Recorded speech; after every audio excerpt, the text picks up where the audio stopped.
खुदावंद के नाम की इज्जत हो, खुदावंद के नाम की स्तैश हो और खुदावंद के नाम की तारीफ हो। आज का जो मुझे टॉपिक दिया गया है, क्या मसीहत में शराब जायज है? इससे पहले कि हम अपने इस टॉपिक की तरफ चलें, मैं आप लोगों से गुजारिश करना चाहता हूं कि हमने आपके शौक की कदर करते हुए YouTube पर एक चैनल को बनाया है जिसका नाम पास्टर काशफ गिल जॉन कमर मिनिस्ट्री है। मेरी आप सबसे गुजारिश है कि आप इसको ज्यादा से ज्यादा सब्सक्राइब करें, लाइक करें, शेयर करें, ताकि हम आने वाली मसीही वीडियोस जो हैं उसके ऊपर डाल सकें, ताकि आप खुदावंद के कलाम को ज्यादा अच्छे से अच्छे तरीके से समझ सके। आपको मेरी और मेरी पूरी मिनिस्ट्री की तरफ से प्रभु यीशु में सलाम पहुंचे।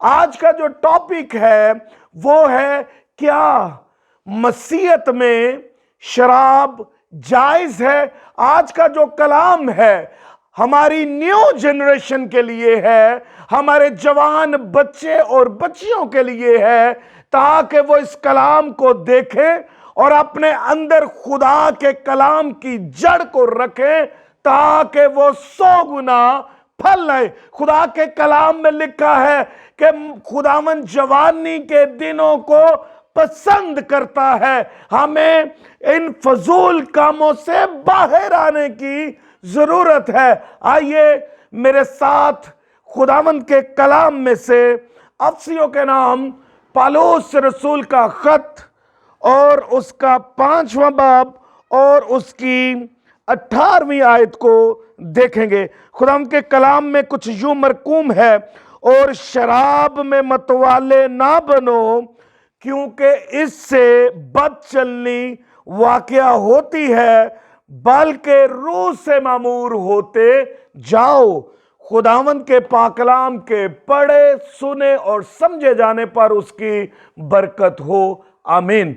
बाइबल हमें यह बताती है कि हमें किसी भी किस्म का नशा या किसी भी किस्म की कोई ऐसी चीज जैसे शराब है, मैं है, हमें उसमें मतवाले नहीं बनने की जरूरत, बल्कि इससे बदचलनी पैदा होती है और ये अक्ल को खत्म कर देती है और हमें अच्छे और बुरे में तमीज नहीं रहती।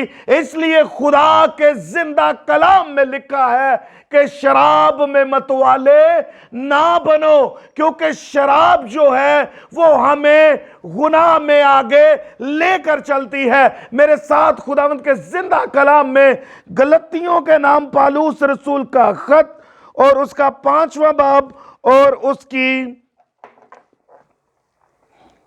19वीं आयत को हम देखेंगे। खुदावंद के कलाम में लिखा है, अब जिस्म के काम तो जाहिर हैं, यानी हरामकारी, नापाकी, शहवत परस्ती, बुत परस्ती, जादूगरी, अदावतें, झगड़ा, हसद, गुस्सा, तफरके, जुदाइयां, बदगोइयां, बुग़्ज़, नशाबाजी, नाच रंग और इनकी मानिद उनकी बाबत तुम्हें पहले से बताए देता हूं, जैसा कि पेशतर जता चुका हूं कि ऐसे काम करने वाले खुदा की बादशाही के वारिस ना होंगे।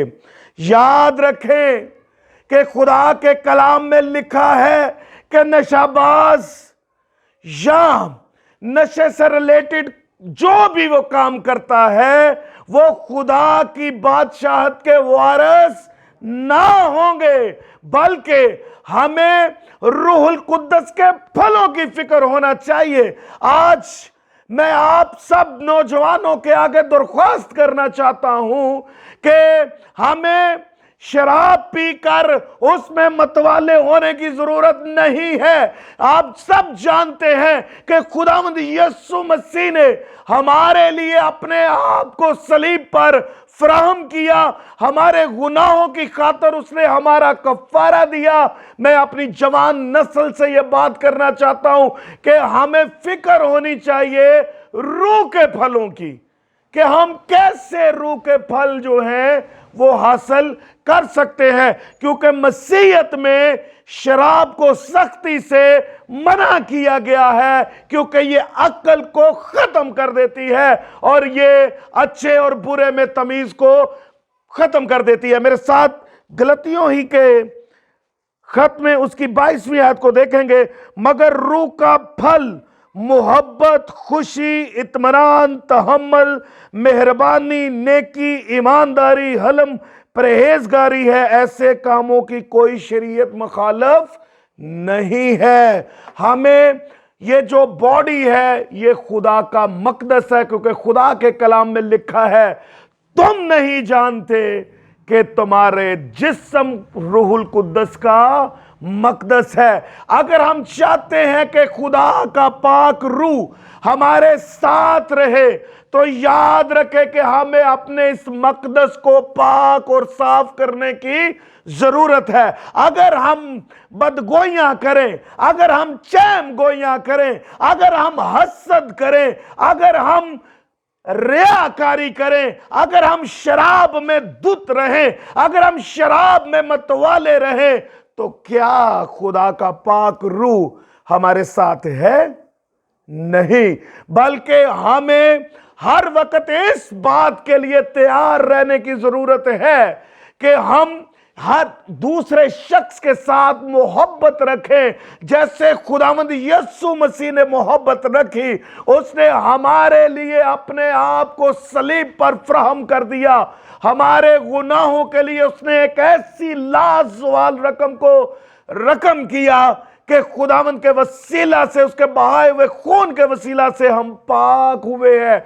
सो आज जरूरत इस चीज की है कि हम हर किस्म के नशाबाजी से बाज रहे, हर किस्म के बुरी आदत को छोड़े, ताकि हम मसीह के हकीकी बेटे और बेटियां ठहर सकें। मैं किसी जगह गया हुआ था, मुझे एक शख्स ने सवाल किया। उसने कहा कि ज़बूर की किताब उसका 75वां बाब और उसकी 8वीं आयत में लिखा है कि खुदा के हाथ में प्याला है और उसमें मैं मिली हुई है और वो उसको उंडेलने वाला है। इसका क्या मतलब है पास्टर साहब? खुदा के हाथ में वो प्याला क्या कर रहा है? अजीजों, याद रखें कि प्याले का मतलब सीधा अदालत का है, कि खुदा के हाथ में अदालत है और वो अदालत करने वाला है। और मिली हुई मैं का मतलब है कि वो पूरे जोश के साथ और वो